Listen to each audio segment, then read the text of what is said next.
Bonjour à tous. Je vous laisse la parole. Je me présente, je suis donc Marie Decamp, responsable commerciale en charge des grands comptes chez Lyra. Peut-être que certains d'entre vous nous connaissent déjà et d'autres non. Ce qui nous intéresse aujourd'hui, c'est de vous présenter, on a parlé récemment de digitalisation, également de personnification dans tout ce qui est tourisme par rapport à votre clientèle. Nous sommes donc une entreprise dédiée au paiement de proximité, mais également par Internet. Et voici aujourd'hui une petite présentation sur les innovations au service des nouveaux usages touristiques. Je vous présente très brièvement Lyra. Donc Lyra, nous sommes une entreprise toulousaine qui existe à peu près depuis 20 ans. On fait 60 millions de chiffre d'affaires cette année. Nous avons de nombreux clients et particulièrement du secteur touristique, ce qui justifie notre présence aujourd'hui auprès de vous. Et nous sommes en mesure d'apporter des solutions de paiement en ligne qui sont particulièrement adaptées à votre secteur. Et nous nous revendiquons être une entreprise qui apportons notamment de l'innovation dans ce secteur et c'est ce que nous allons voir ensemble. Donc nous sommes environ 290 collaborateurs aujourd'hui, situés en France et à l'international. Nous routons plus de 11 milliards de paiements et nous comptons parmi nos clients 55 sites web, dont 22 000 collectivités, de nombreux offices de tourisme. Nous sommes aujourd'hui, depuis 5 ans, la solution de paiement en ligne retenue par la DGFiP, donc par les finances publiques. Nous travaillons également, par exemple, avec Vivaticket, de nombreux hôteliers qui ne passent pas tous par Booking, comme le disait monsieur tout à l'heure. Et nous sommes également capables de répondre à la préoccupation de grands comptes, mais aussi d'intervenants qui sont parfois plus modestes dans ce secteur, que l'on parle d'hébergement, de loisirs ou plus simplement de tourisme en général. Nous avons plusieurs filiales sur différents continents, mais néanmoins, nous avons une très forte activité avec les banques en France. Je parlais de la DGFiP tout à l'heure, l'intérêt de notre solution et notamment la sécurité. À l'heure du RGPD, je pense que vous avez tous été sollicités à un moment ou à un autre pour être à jour dans ces domaines. Nous sommes experts sur toute la réglementation du paiement et il va d'ailleurs y avoir, je vous en parlerai à la fin, quelques changements qui sont attendus pour le mois de septembre cette année en matière de DSP2, c'est-à-dire de 3DS, et nous y reviendrons. Donc nous offrons des services d'excellence à forte valeur ajoutée dans différents secteurs et le vôtre en particulier. Donc le marché du e-tourisme, vous avez probablement tous été confrontés à cette croissance exponentielle depuis plusieurs années. Donc 60% des ventes correspondent à des réservations en ligne. J'ai rappelé ici quelques grands chiffres. Aujourd'hui, on s'intéresse en particulier, en matière de paiement, à l'évolution de nouvelles solutions de paiement. C'est-à-dire que loin du paiement classique, ou plus exactement traditionnel, on en parle en général à travers la carte bancaire, aujourd'hui, il faut être capable d'apporter à ses clients des solutions qui finalement vont lui permettre d'avoir plus d'instantanéité, ne pas avoir de problème d'ubiquité, où qu'il soit. Il peut être en voyage, il faut faire une modification de réservation. Il doit pouvoir agir rapidement et surtout avec beaucoup de facilité. Les projets numériques pour les acteurs du tourisme entrepris en 2018, beaucoup touchent le mobile. Donc il est très important d'avoir une solution de paiement en ligne qui soit web responsive. Ça paraît tout à fait logique aujourd'hui, mais on est surpris parfois de voir que certains sites ne le proposent pas toujours. Et l'Internet conversationnel est en train de croître. Je vais ensuite vous parler des 3 innovations majeures que nous proposons en matière de paiement pour les nouveaux usages touristiques. Donc le tourisme et le mobile, quand on parle de mobile, évidemment, ça peut être bien sûr des tablettes. 31% des visites de sites se font sur mobile et les réservations sur mobile représentent 1/5, donc 20% des réservations en ligne aujourd'hui. Le top utilisation du mobile en vacances, puisque la plupart des touristes désormais emmènent bien évidemment et utilisent largement des moyens dématérialisés lors de leur séjour. 51% des Français passent en moyenne entre 1 et 2 heures par jour à l'utiliser. Pour quelles utilisations en particulier ? Ils cherchent des idées d'activités, partagent leurs expériences sur les réseaux sociaux, bien sûr, mais réservent aussi en ligne des prestations depuis leur lieu de vacances. Donc ça, c'est un nouvel usage touristique. Peut-être qu'avant, les vacances étaient plus planifiées, mais aujourd'hui, avec la mobilité que nous offre la digitalisation, il y a effectivement des réservations de prestations touristiques qui se font, que ce soit pour l'hébergement ou encore une fois pour des activités de loisirs pendant les vacances. Aujourd'hui, une des grandes, un grand potentiel. Je regardais ce matin un article qui était sorti dans les clés du digital. C'est tout ce qui concerne le chatbot. On propose une expérience sur mesure et un paiement via messagerie instantanée type Messenger. Alors évidemment, certains d'entre nous diront que c'est pas forcément ce qu'il y a de plus, par définition, de plus humain, mais on essaye d'avoir une réponse instantanée. L'avantage pour vos clients, c'est que ceci est disponible 24 heures sur 24 où ils se trouvent. L'expérience est intuitive et interactive et elle est sans cesse renforcée, c'est-à-dire que cela nous permet d'avoir une conversation plus fluide et d'avoir des réponses et de finalement aboutir au paiement, qui est ce qui vous intéresse pour avoir un taux de conversion plus important, d'une manière plus fluide. Et la réduction du temps dédié au parcours d'achat, ce qui est également très important puisque ça permet à l'usager de peut-être avoir du temps pour procéder à d'autres achats. Les avantages pour vous, c'est la personnalisation du parcours client. Sur nos offres, nous avons la possibilité de personnaliser votre page de paiement, même à travers mobile. Donc, vous pouvez tout à fait mettre votre logo, etc. Et l'amélioration du taux de conversion, qui est l'objectif final.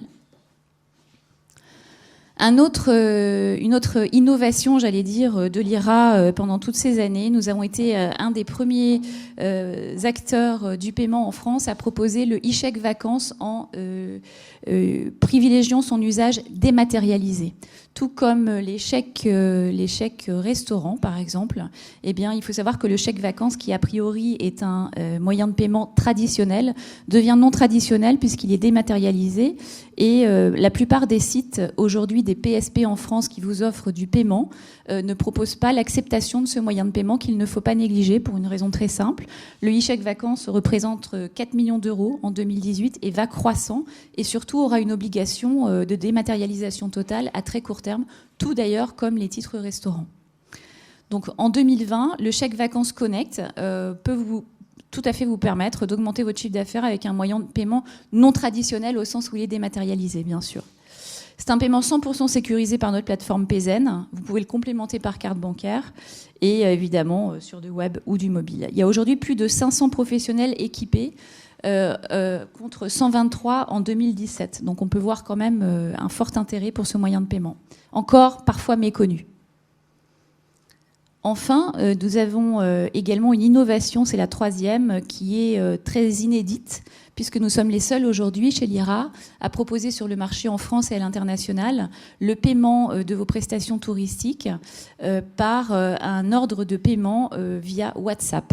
Quel est l'intérêt ? Alors, sur certains continents, les WhatsApp est plus développé encore qu'en Europe, mais en Europe, vous allez pouvoir proposer le renforcement en fait du canal mobile, donc l'usage du paiement sur le canal mobile auprès de vos clients et l'instantanéité également. Nous sommes spécialistes dans l'envoi de liens de paiement, non seulement par WhatsApp, mais également par SMS, si nécessaire, mais aussi par mail. Et c'est quelque chose qui fonctionne très bien. Les exemples d'utilisation, alors moi j'ai une expérience personnelle qui m'avait marqué il y a quelques années aux États-Unis, mais je me rappelle très bien d'un guide qui était tout à fait, qui avait environ 80 ans d'ailleurs, dans un coin perdu de Louisiane.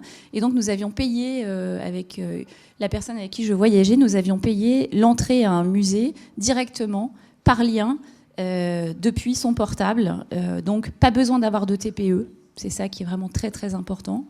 Et par ailleurs, vous avez néanmoins toutes les sécurités qui sont associées au paiement à travers notre plateforme. Paiement du solde à la fin d'un séjour directement à l'hébergeur. Ça peut être également une solution, on l'utilise pour de la vente à domicile, mais ça peut être aussi la manière directement de pouvoir payer des guides, des moniteurs, etc. Donc vous créez en fait une relation de proximité avec votre client. Je vais laisser M. Bourdon, Frédéric, prendre le relais. Payintech est un partenaire de l'IRA et je vais le laisser vous présenter une des solutions très innovantes dont ils ont fait preuve à travers notre plateforme. Et je reprendrai la parole ensuite. Merci Marie pour la transmission de micro. Donc en quelques chiffres et informations, Payintech, société créée en 2013, qui a été incubée dans la première promotion du Welcome Stilam, qui a la chance d'être accompagné depuis 2017 par la Caisse des dépôts et consignations en tant qu'actionnaire de référence, et donc qui a géré environ 100 millions d'euros de flux en 2018. On se considère aujourd'hui, on est considéré comme leader européen du paiement cashless dans le tourisme et les loisirs, comme l'attestent un certain nombre de nos références que vous pouvez voir en bas de slide. On travaille aujourd'hui avec la Compagnie des Alpes, le groupe Pierre et Vacances, avec certains campings du groupe Yellow Village, des destinations comme la région Île-de-France ou encore la Plagne, Val d'Isère à partir de cet été. Voilà pour les quelques infos. Au niveau de ce qu'on propose, donc on est spécialiste des solutions de paiement cashless. Donc nos clients B2B permettent à leurs clients, donc les vacanciers, les touristes qui sont dans leur structure, de payer au moyen d'un bracelet, en règle générale, qui vont pouvoir charger dans des points donnés ou sur une borne, avec lequel ils vont pouvoir payer l'ensemble des consommations sur site. Donc le site étant du coup un camping, un parc de loisirs, une station de ski, station balnéaire, ou encore pas mal de use cases qu'on pourra détailler par la suite. Ils peuvent également récupérer évidemment leur solde à la fin de leur séjour. Et depuis plusieurs années, je crois que ça fait 3 à 4 ans même, qu'on est intégré avec le module Payzen donc de Lyra Network, qui permet aux utilisateurs finaux de charger leur bracelet à distance, sans avoir à se rendre dans un kiosque ou dans un lieu physique sur le lieu touristique dans lequel ils sont. Donc ça a quand même 3 avantages considérables. Le premier, c'est celui de l'expérience client. Ne pas avoir à passer par un kiosque, c'est plus simple. Pas besoin de faire la queue pour charger son bracelet. Je le fais depuis mon mobile home, depuis mon hébergement. C'est quand même extrêmement simple. C'est une fonctionnalité qui est évidemment du coup plus en phase avec les usages, donc des touristes qui cherchent toujours plus d'interactions sur leur mobile, etc. C'est pour nos clients B2B la possibilité d'avoir des données plus qualifiées, puisque le paiement, le chargement à distance suppose la création d'un compte en ligne sur cashless.fr. Donc à partir de ce moment-là, on sait qui a consommé quoi, à quel moment, de manière nominative, ce qui n'est pas forcément le cas quand les gens récupèrent un bracelet à un desk. Dernier avantage donc significatif, c'est celui de l'augmentation du chiffre d'affaires, les paniers moyens, par le biais du coup déjà d'une avance sur trésorerie, dans le cas où les clients, les utilisateurs finaux chargent avant leur séjour, et également au niveau du staff, on ne voit pas forcément cela de manière évidente. Du staff qui n'est pas du coup un point physique pour faire du chargement va de facto du coup se concentrer sur des tâches à valeur plus ajoutée, donc vendre des produits complémentaires du resort, du camping, de destination. Donc de facto un impact sur le panier moyen à la fin du séjour. Voilà, je redonne la parole à Marie. Merci encore. Merci beaucoup Frédéric pour cette intervention. Merci à toi. Voilà donc une innovation qui, je pense, est digne d'intérêt, surtout avec ce qu'on vient d'entendre juste avant nous concernant l'Office de tourisme de Paris. N'hésitez pas à vous rapprocher de PayNtech. Enfin, des autres moyens de paiement. Alors, vous avez sans doute, vous connaissez tous, on a tous acheté évidemment des prestations de loisirs ou des voyages sur Internet. On a donc 150 moyens de paiement chez Lyra. Moyens de paiement internationaux, classiques, mais qui néanmoins nous distinguent de notre concurrence. On peut avoir par exemple des moyens de paiement tels que iDeal pour nos clients hollandais. On a donc beaucoup de cartes internationales qui permettent en fait une fluidité au niveau du paiement et donc encore une fois de ne pas impacter votre taux de conversion d'une manière négative. Important cette année, nous avons intégré Google Pay et nous offrons donc à nos clients qui se servent de Payzen ce moyen de paiement qui est mis à disposition donc de leurs clients. Enfin, le prélèvement SEPA, c'est également quelque chose d'intéressant au moment de l'abonnement. Nous sommes contactés très souvent pour du paiement en plusieurs fois. Alors sachez qu'en dehors du typique paiement en 3 fois ou en 10 fois avec une carte bancaire, vous avez également l'avantage d'avoir un prélèvement SEPA au niveau européen. Les 2 avantages principaux du SEPA par rapport à la carte bancaire étant que le SEPA n'est pas limité à un montant particulier, ce qui peut être un inconvénient sur la carte bancaire de votre client qui peut avoir été plafonné. Si son plafond de la semaine a été dépassé, il ne sera pas en mesure de mener à bien son opération de paiement lors de sa réservation. Et également, le prélèvement SEPA n'est pas soumis à la date de validité d'une carte. Donc si une carte est devenue périmée, quelqu'un essaye d'acheter un billet d'avion, la carte est périmée, échec, alors qu'avec un SEPA, vous avez donc sur le tunnel de paiement, à la fin au début de l'opération de paiement, le client peut choisir prélèvement SEPA comme mode de paiement, tout comme il peut choisir Google Pay tout comme il peut choisir nos 150 moyens internationaux, dont des wallets, PayPal, etc. Enfin, un dernier point sur les marketplaces que vous mentionniez, monsieur. Nous sommes depuis 2 ans établissement de paiement chez l'IRA et nous avons désormais la possibilité de répondre en tant qu'établissement de paiement et de vous offrir des solutions marketplace dans le domaine du tourisme. Fort, encore une fois, de notre expérience en matière de billetterie, en matière d'hôtellerie. Nous travaillons également avec la Compagnie des Alpes. La majeure partie des stations de ski en France ont recours à Pézen. Et je pense que nous sommes donc capables de vous offrir des solutions de paiement très complètes. Une dernière chose, un dernier point, la gestion des risques. C'est un thème qui est de plus en plus abordé. Aujourd'hui, au moment de choisir une solution de paiement, il est très recommandé, évidemment, d'avoir des outils qui vous permettent de faire face à cette nouvelle problématique qui va croissant, malheureusement. Je ne vais pas la nommer ici, mais on sait qu'il y a donc des plateformes de réservation de voyages en ligne, par exemple, qui ont été particulièrement hackées cette année. Ce secteur est particulièrement donc touché par la fraude, failles informatiques, hacking, arnaque ou achat frauduleux. On parle ici de malversation et on parle aussi d'être capable, au-delà d'une tentative de fraude de la part d'un client, également d'être capable de rembourser. Par exemple, que se passe-t-il en cas d'annulation d'un événement touristique pour cause climatique? Il faut avoir une plateforme de paiement qui soit suffisamment solide et qui vous permette de consulter d'une manière efficace tout l'historique de vos paiements, de pouvoir rembourser vos clients d'une manière aisée, etc., pour la raison que ce soit. J'espère avoir présenté tout, ou en tout cas grande partie de nos solutions. Je ne sais pas si vous avez des questions. Un dernier point sera peut-être de vous mentionner qu'au mois de septembre, comme je le mentionnais au tout début de cet exposé, il va y avoir de fortes évolutions réglementaires imposées par le GIE Carte Bancaire, notamment en matière de sécurité sur le 3D Secure. Alors le 3D Secure, qu'est-ce que c'est? Le 3D Secure, c'est le petit code de confirmation que vous recevez lorsque vous payez par Internet dans un tunnel de paiement classique. On vous demande la validation par un petit code qui passe par votre plateforme bancaire en général, que vous recevez très souvent par SMS ou sur votre plateforme bancaire directe, et vous pouvez donc valider votre transaction. L'exigence du GE Carte Bancaire en France à partir du 14 septembre change avec la DSP2.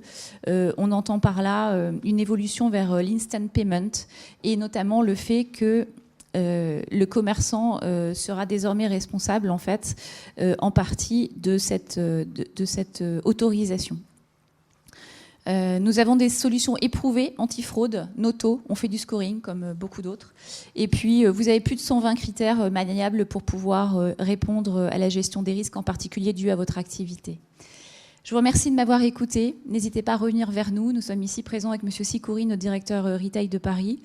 Nous nous occupons de nombreux comptes qui ne sont pas forcément des grands comptes. C'est la politique chez l'IRA. Donc n'hésitez pas à revenir vers nous et nous saurons être proches de vous en matière de conseils sur le paiement en ligne lié à votre secteur. Merci beaucoup. À très bientôt. Merci.